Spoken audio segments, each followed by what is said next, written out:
السلام عليكم ورحمة الله وبركاته. الحمد لله رب العالمين وبك نستعين ونصلي ونسلم على رسوله الكريم أما بعد. Kani inachitika ku Saudi Arabia, munthu wina akufotokoza kuti mkulu wina anamutengera mkazi wake kwa shehe kuti akamupempherere pambuyo pomuganizira kuti wakhuzidwa ndi ziwanda. Atamusomera chiwanda chinayamba kulankhula kuti basi ndituluka, koma ndi lamulo limodzi. Sheikh uja anakana nati ayi, palibe za malamuloso apa, ungotuluka basi. Chiwanda chinati Sheikh, tamverani kaye lamulo langalo. Sheikh anati tiye fotokoza. Chiwanda chinati ndituluka mwa mkazi uyu, koma ndimulowa mwamuna wakeyo. Atamva izi mwamuna uja anajenjemera ndi mantha. She anati ayi, osatero. Chiwanda chinati Sheikh, kodi mukudziwa kuti ndi chifukwa ninji ndikufuna kumusokoneza iyeyo? She anafunsa nchifukwa chani? Chiwanda chinati chifukwa iyeyo ndi munthu wosaswali. She anamfunsa munthu uja ngati zilidi choncho, koma mkuluyo anatsutsa. Nde she anangoti tamvera iwe chiwanda, utuluke mwa mkaziyu ndiye ukhakale pafupi ndi nyumba yawo.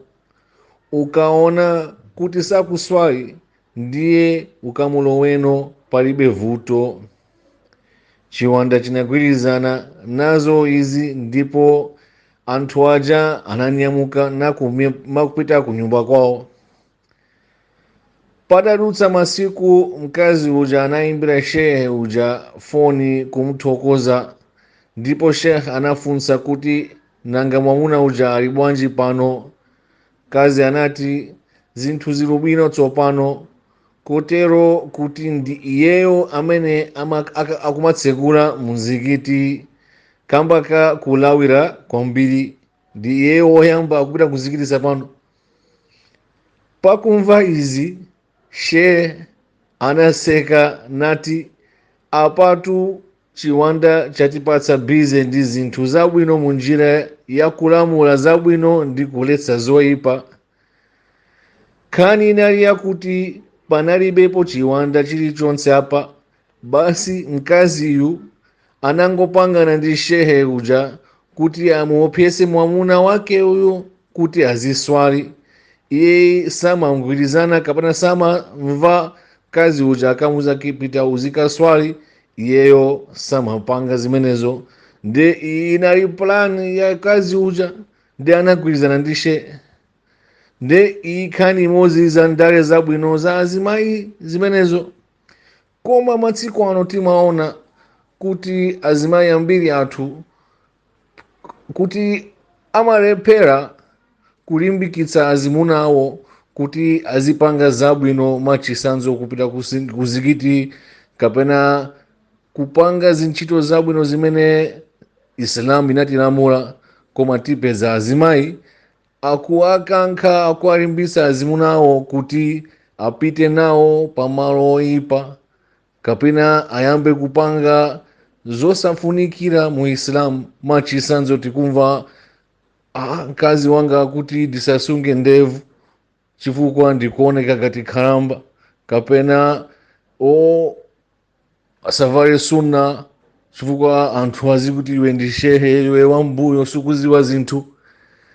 Nde pemphero athu kuti mashehe athu amanena kuti azimayi kapena zimayi wapakhomo akakhala wotsamala banja, woalera ana bwino, ndi nyumba imakhala bwino, ndiponso anthu apakhomo onse akhala bwino.